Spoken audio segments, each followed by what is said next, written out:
ఆ సంస్కృతిని ఎందుకంటే నువ్వు ఈరోజు డబ్బులు తీసుకొని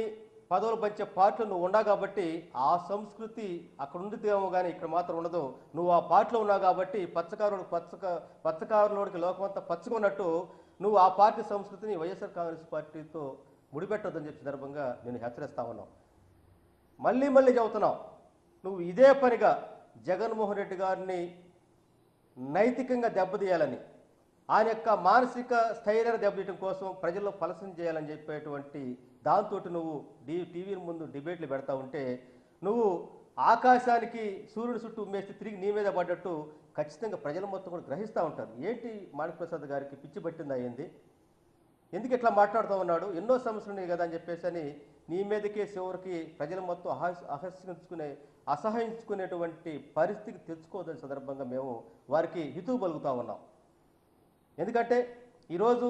వైఎస్ఆర్ కాంగ్రెస్ పార్టీ 3 పార్టీలు కలిసి పోటీ చేసినప్పటికి కూడా ఒక బలమైన పార్టీగా, ఒక బలమైన ప్రజాపక్షంగా ఈరోజు ప్రజల పక్షాన మాట్లాడుతూ ఉంటే 40% ఓటు బ్యాంక్ అయినటువంటి జగన్మోహన్ రెడ్డి గారి చరిష్మాకి ఈరోజు ప్రజలు మొత్తం బ్రహ్మరథం పట్టే క్రమంలో ముగ్గురు కలిసి ఏకమయ్యి ఏదో ఈవీఎంలు ట్యాంపరింగ్ అని చెప్పి గెలిచాం కానీ లేకపోతే మన దగ్గర బలం లేదన్నటువంటి భయంతో ఆ పార్టీలు మొత్తం కూడా జగన్మోహన్ రెడ్డి గారి